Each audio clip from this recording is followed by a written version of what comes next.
এই শীতের সময়কে শুধু শুধু কি সবজির রাজা বলা হয়? সত্যি সবজিগুলো এত ফ্রেশ ফ্রেশ থাকে, তার মধ্যে আবার এই টমেটোগুলো দেখো, দেখতেই এত সুন্দর লাগছে, লাল লাল সুন্দর সুন্দর টমেটো। সারা বছরে যদি এরকম সুন্দর সুন্দর টমেটো, সবজি সমস্ত কিছুই পাওয়া যেত, খুব ভালো হতো। তো যাই হোক, সময়ের সুযোগ দুটোকেই কাজে লাগিয়ে আমি বানিয়েছিলাম টমেটোর স্যুপ আর বাটার গার্লিক পাউরুটি। দুটোর কম্বিনেশন কি বলবো, খুবই সুন্দর লাগছিল, তাই ভাবলাম রেসিপিটাও তোমাদের সাথে শেয়ার করি। এখানে আমি বেশ অনেকগুলি টমেটো ধুয়ে রেখেছি, আর কিছুটা পরিমাণ আদা রসুন থেঁতো করে নেবো। পেস্ট কিন্তু করবো না, আর কুচিও রাখবো না, থেঁতো করে নেবো, তাতে ফ্লেভারটা খুব সুন্দর লাগবে। এই দেখো, ঠিক এই পরিমাণ থেঁতো করতে হবে। এরপর কড়াইটা ভালোভাবে গরম করে তাতে কিছুটা পরিমাণ সাদা তেল দিয়ে দেবো, একদম সর্ষে তেল নয়, সাদা তেল। একটু তেল দিলেই হবে, বেশি তেল দেওয়ার কোনো দরকার নেই। আর একটুখানি ভেজে নেবো, আদা রসুনের জাস্ট কাঁচা গন্ধটা যাক, সেই জন্য বেশি কিন্তু ভাজবো না একদমই। তারপর এই দেখো, টমেটোগুলো আমি সুন্দর করে কেটে রেখেছি, আর এর মধ্যে একটু গোলমরিচ দিয়ে দেবো, তোমরা একটু কমও দিতে পারো, আমি একটু ঝাল ঝাল বেশি পছন্দ করি, ওই জন্য গোলমরিচটা একটু বেশিই দিলাম। এরপর টমেটোগুলো এর মধ্যে দিয়ে নাড়তে থাকবো ভালো করে। টমেটো তো এখন গলতে কোনো কিছু অসুবিধা হয় না। প্রথমে তো টমেটোর জলটা, যেহেতু আমি অনেকটাই টমেটো ইউজ করেছি, তো প্রথমে জলটা বেরোবে, তাও আমি কিছুটা নুন দিয়ে দিলাম যাতে জলদি সেদ্ধ হয়ে যায়। আর টমেটোগুলোকে ভালোভাবে নেড়ে চেড়ে একদম গলিয়ে নেব।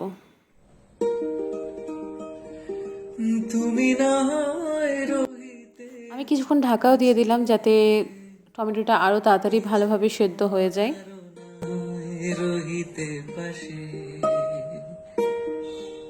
এখানে আমি কিছুটা কাশ্মীরি লাল লঙ্কার গুঁড়ো দিলাম, এমনিতেই রঙটা খুব সুন্দর আসবে, লাল রঙটা দিলে আরও সুন্দর হবে কালারটা বলে।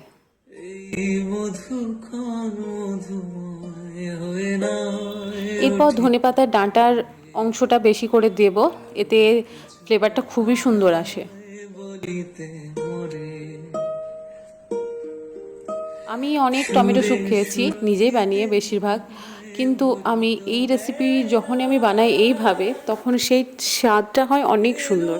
তোমরাও একবার বানিয়ে দেখো এবং অবশ্যই আমাকে বলবে কেমন হয়েছে। এরপর আমি একটু জল দিয়ে দেবো, প্রথমে 1 গ্লাস জল দিয়েছিলাম, কিন্তু তারপর বুঝলাম যে না, আর একটু জল দিতে হবে। আরও 1 গ্লাস জল দিয়ে ভালোভাবে ফুটতে দেবো।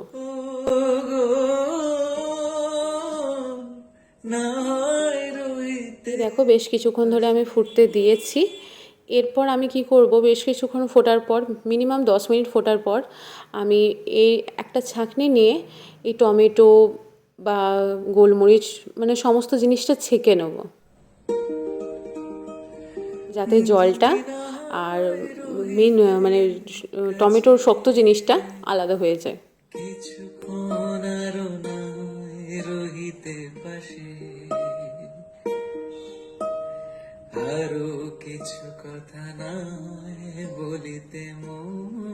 দেখো, এরপর আমি পুরোটাই ছেঁকে নিচ্ছি। ছেঁকে নেওয়ার পরেও কিছুটা জল এর মধ্যে থেকেই যাবে, সেটা আমি ওই ঝাঁঝরা দিয়েই ভালো করে টিপে টিপে এইভাবে জলটা বের করে নেব।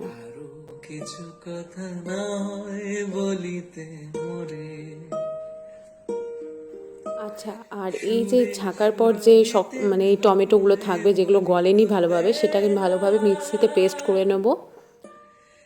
আর কড়াই ঢেলে নেওয়ার পর মিক্সির পেস্টটা, জলটা পুরোটাই ঢেলে নেওয়ার পর ভালোভাবে মিশিয়ে নেব। শীতের সময় ঠান্ডা ঠান্ডা ওয়েদারে খুব ভালো লাগে এই স্যুপটা, আর যাদের সর্দি কাশি হচ্ছে তাদের তো আরও সুন্দর লাগবে। এরপর এটাকে ভালোভাবে মিশিয়ে ফুটতে দেবো। আর এদিকে আমি সামান্য পরিমাণ জিরে ভেজে নিয়েছি, এটা কখন দেবো আমি ঠিক বলে দেব। আমার এখানে একটু নুনটা কম লেগেছিল, তো একটুখানি আমি নুন দিলাম, অবশ্যই চেক করে নেবে। আর নুন দেওয়ার পর কিছুটা স্বাদটা ব্যালেন্স করার জন্য একটুখানি চিনি দিয়েছি। জাস্ট আমাদের এবার তৈরি হয়ে গেছে। আমি এখানে ভাজা মশলা দিয়েছি, সেটা দেখাতে ভুলে গেছি, একদম শেষের সময়ে সার্ভ করবার সময় ভাজা মশলাটা দিয়েই সার্ভ করবে।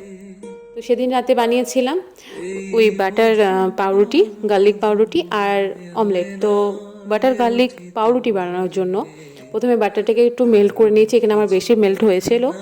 আমার বাড়িতে চিলি ফ্লেক্স ছিল না বলে আমি শুকনো লঙ্কাগুলোকেই কুচি কুচি করে নিয়েছি কাঁচিতে, আর বেশ খানিকটা রসুন আর ধনে পাতা কুচি এর মধ্যে দিয়ে দেবো। আমি মিশিয়ে নিতে নিতে বুঝলাম যে আমার বাটারটা কিছুটা কম হয়েছে, সেই জন্য আমি আরও কিছু পরিমাণ বাটার দিয়ে ভালোভাবে মিশিয়ে নেব।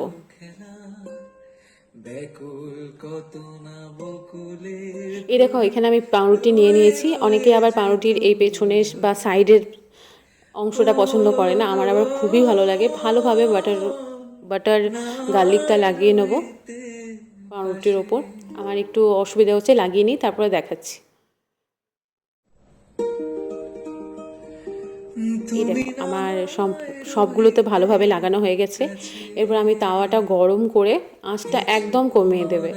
আঁচটা এখানে দেখ আমার পাউরুটিটা ছিঁড়ে গেছে, যাই হোক বেশ কিছুক্ষণ কম আঁচেই আমি শিখে নেব। আর এই দেখো বাটারটা অলরেডি মেল্ট হতে শুরু করেছে। তো এখনই এত সুন্দর একটা গন্ধ বেরোচ্ছে কি বলবো। আর আমার এডিট করতে করতেও জিভে জল চলে আসছে, আমার সেদিনের স্বাদটা মনে পড়ছে। তো আমার এখানে লেট হয় বলে দুদিকে আমি চাপিয়ে দিয়েছি আর এই তাওয়াটা প্রচুর পাতলা, আর আঁচটাও একটু ভুলবশত বাড়িয়ে ফেলেছিলাম বলে একটু কালারটা বেশি হয়ে গেছে, তাতে কোনো অসুবিধা নেই। আর এইদিকে দেখো এই কালারগুলো খুব সুন্দর হয়ে গেছে। তো এরপর আমি খেতে বসে গেছি। জাস্ট জিভে জল আনার মতো ব্যাপার, খুবই সুন্দর হয়। একবার অবশ্যই বানিয়ে আমাকে বলো তোমরা। বাস এই তো আমি টমেটো স্যুপটার মধ্যে ভাজা মশলা এবং ধনেপাতা গার্নিশের জন্য দিয়ে জাস্ট খেতে বসে গেছি। এতটা গরম ছিল আমার জিভটা পুড়তে পুড়তে। তো আজকের মতো টাটা বাই বাই, দেখা হবে অন্য ভিডিওতে। টাটা।